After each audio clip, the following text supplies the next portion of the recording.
Good morning, everybody. It's the Savage Stacker. I know it's been a while. I've been a little busy with work and kind of adjusting my schedule.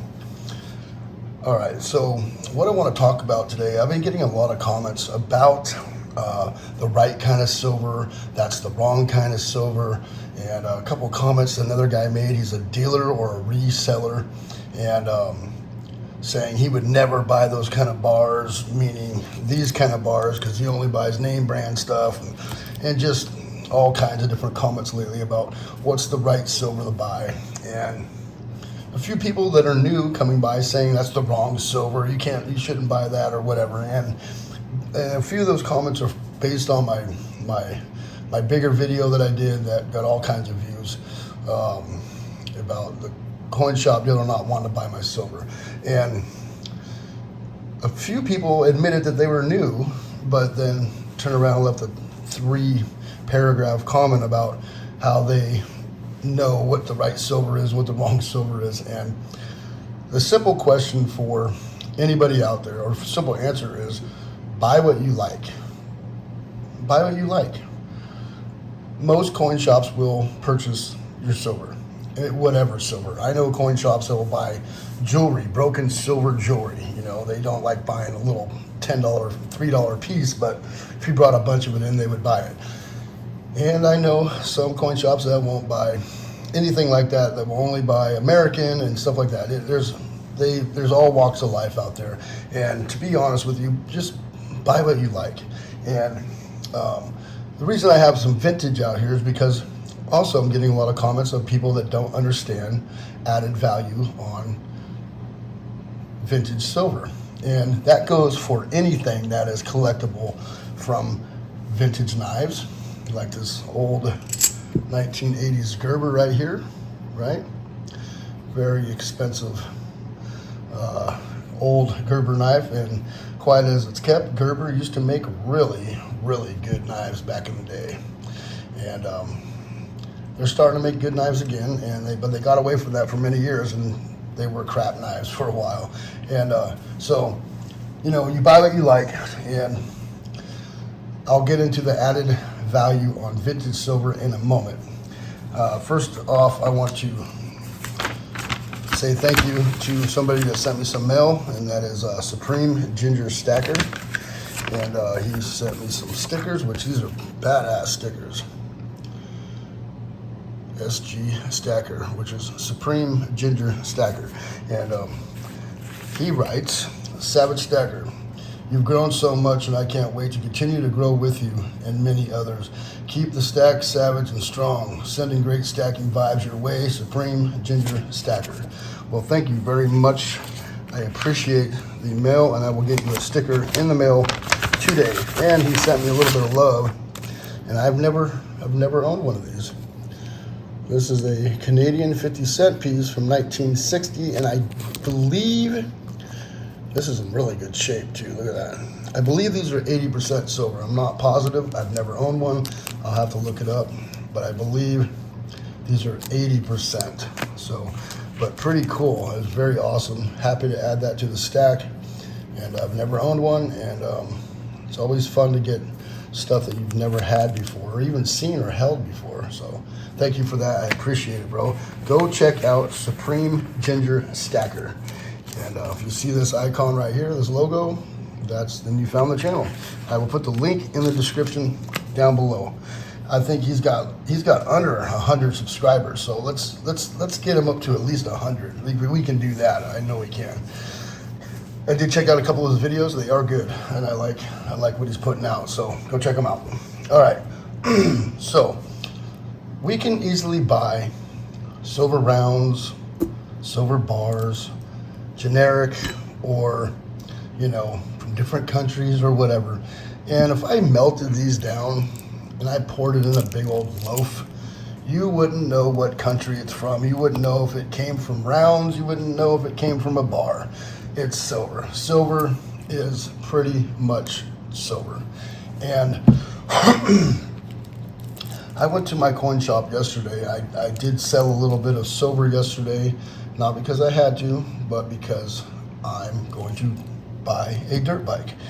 And we used to be a dirt biking family. We got away from that for the last few years. My girls have never been riding dirt bikes before, and I want to get us out there and have some fun. And I did that by selling a little bit of silver that I have made about $5 an ounce on. So I actually made about $500 on that deal, so not bad. So silver is paying off, especially if you dove in last fall of 2022. If you purchased during then, you're making money on your investment. I wouldn't say silver's an investment, but if you are thinking it as that, then you did make some money already. So it has paid off, and which is awesome. And yeah, we're gonna pick up a dirt bike this weekend, and start having a little fun with the family out there. And silver has done that for me. It has made it to where I can sell a little and buy some toys. This is a new bar. I just got this in the mail yesterday. It's a Phoenix Precious Metals 10-ounce vintage bar, and happy to add that to the stack right there. All right, so let's get into this. A lot of talk out there. What's the right silver? What's the wrong silver? And people getting the wrong idea of what is mandatory for your stack. And there's nothing mandatory for your stack at all. A good foundation would be a good 100 ounces of rounds, and maybe a couple 10-ounce bars, and some constitutional, maybe a little bit of fractional gold, and which is a good foundation. But with the prices these days on especially American minted stuff from United States Mint, anything from constitutional silver dollars, these are super expensive, to eagles, and even their gold and silver right now, the buffaloes and the eagles are very expensive. The gold fractional right now from the United States Mint is extremely expensive. So it pushes you into a corner to where you start buying, off-brand, generic silver bars and rounds. And I did get a comment saying, well, if you're so worried about the premium, you shouldn't even be stacking. And I'm like, that just makes no sense to me, buddy. And I told him so. And I'm always worried about the premium because that's money that I'm going to be losing and not getting back. And if you're not worried about that, well, you're in a better position than I am, and that's fine. But please don't go on there and tell people that it's wrong to go and shop around and find something that's not United States made, because not all silver is made in the United States, right? And if I melted down this and I melted down that, you could not tell the difference. If I melted down an eagle and I melted down a silver maple leaf, you couldn't tell the difference. And that's, so when it comes to the type of silver you want, just buy what you like and try to beat the premiums any way you can.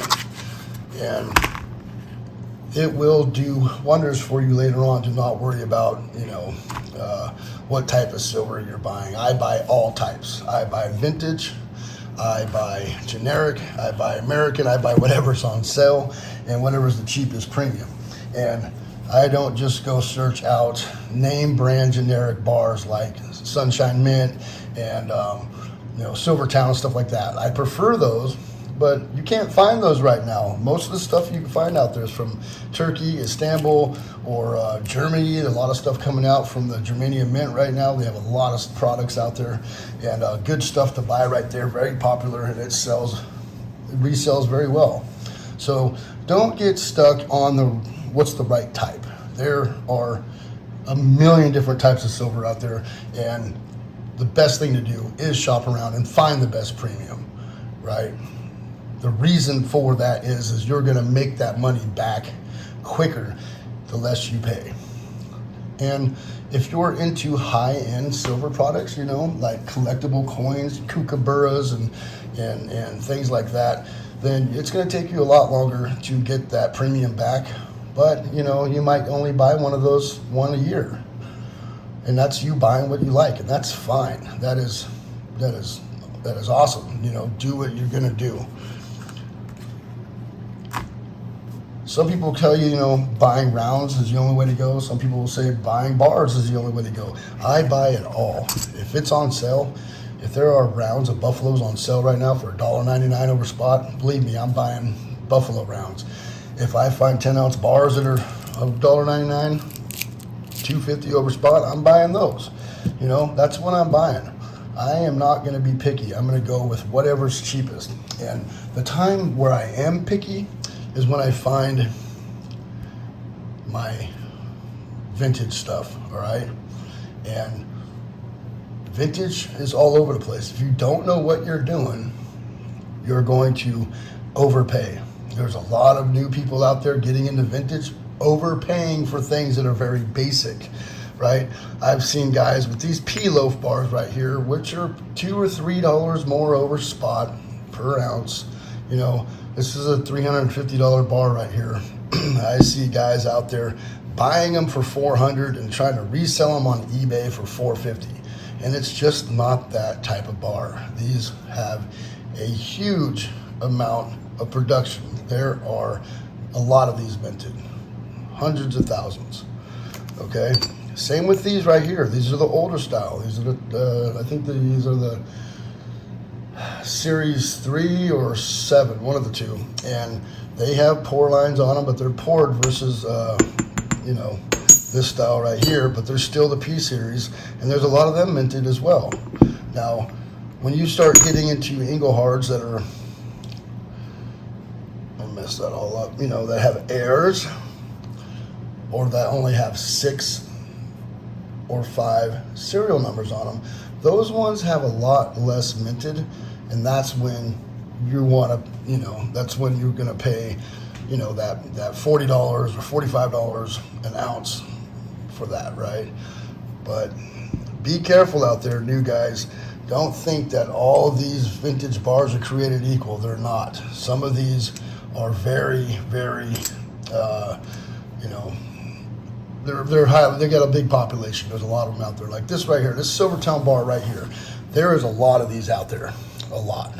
Okay, this is not the P number Silvertown bar. The P number Silvertown bar is minted by Engelhard, and it's easily like a $1,500 to $1,800 bar, easy, right? And I know some of you out there are like, wait a minute, why would somebody pay that much for a 10-ounce bar? That's because there's only 100 of them minted, and they're highly collectible, and there's a market for it. And that means people will buy it off you for that price. Right? It's not the type of bar, you're not going to go in there with this W.H. Foster and go to your local coin shop and sell it to him for spot. That's not the way this is. This is easily $1,000 bar or an $800 bar, and there's only like 200 or 250 or 500 of these minted. I don't remember which type this one is, but it's an expensive 3-ounce bar, right? And these are highly, highly collectible, and people will be more than happy to pay that price. Now, some of these boutique style vintage bars, these ones right here, like your Phoenix, LMC, right? Some of these right here, Placer, Sierra, right there.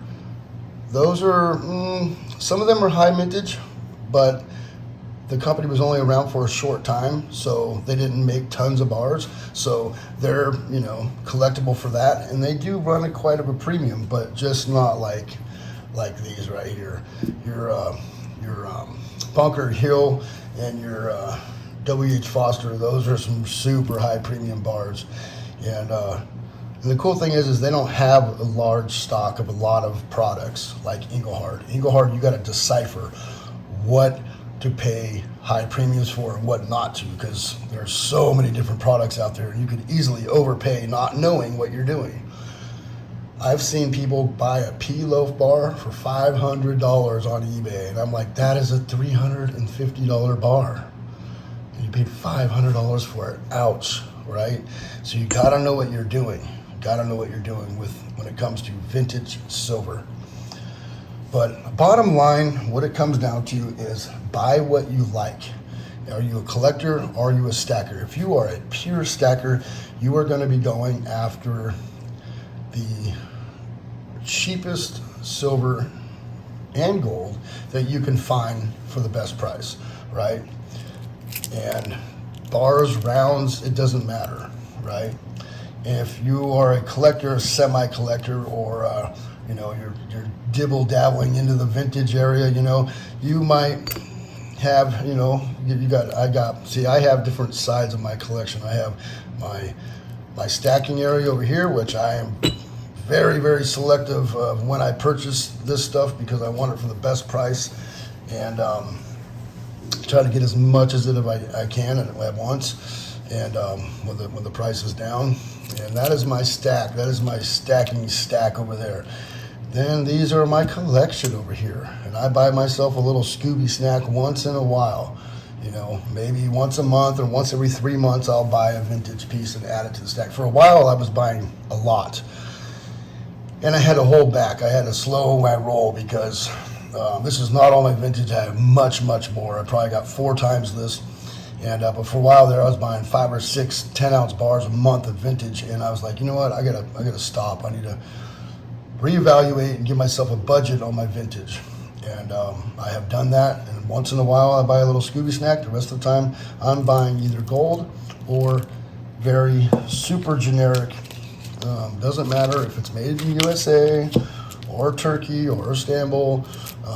Just buying cheap, low premium silver that I'm not attached to. That way, when it's time to sell, I can just grab that low premium silver that I have many bars of and just dump it when I need to, right? Like right here, this stuff, I would be hard pressed to sell a lot of this. This is like my favorite bar right there. Cascade Refining, and very hard to find, and very, very high premium bar right there. This one as well. I'm attached to those 2 bars right there, and I got this from a guy in the community for a great price. And yeah, I'll never get rid of that one. I'll have to make a cheat sheet for that, so my kids, my wife, if something happens to me, they'll know to hold on to this thing or don't sell it for spot. So those 2 bars right there, you know. And if I end up having a whole stack full of stuff that I can't sell when it's time to sell, you know, for whatever reason, whatever it is, I know selling for fiat's not ideal, I get it, but sometimes there is a time in your life when you might have to sell, and I don't want this stuff getting sold on accident for a spot. And the stuff I want to sell is the stuff I'm not attached to that I have 20 of, you know, and that's what you do. And yeah, some of these are better than others, some of them are cooler than others. But I'm a big fan of 10-ounce bars, or bars period. I do have quite a few rounds, but I choose to buy more 10-ounce bars than anything just because they have a good weight to them and they're easy to stack and store, right? They stack up real nice. And you just stick them in your safe, you know, they just stack up, and they're really clean, you know. When you put all your rounds and stuff in a tube and you stack those in there, you're using up a lot of space doing that. And I can stack a lot more 10-ounce bars in there than I can with those tubes. They take up quite a bit of space. So just remember, buy what you like. Try to stay as best away from those premiums as you can, and be careful with the hype. There are people out there that have very strong feelings on how you should stack, and the thing is this is you and your money, you know. As long as you ain't putting yourself out, stack what you like. Have fun with it, you know. I love it, and stacking has saved my rear end a few times. All right, thank you everybody for coming by. It is a Savage Stacker. What do you think about this new Phoenix Precious Metal 10-ounce bar I got? Pretty cool. New Scooby snack added to the pile. And once again, I want to say thank you to Supreme Ginger Stacker. You guys go check him out, and I'll put the link down in the description. All right, y'all take care. Remember to hit that bell icon so you get updated on my latest videos. Please rate, comment, and subscribe. Savage Stackers over and out.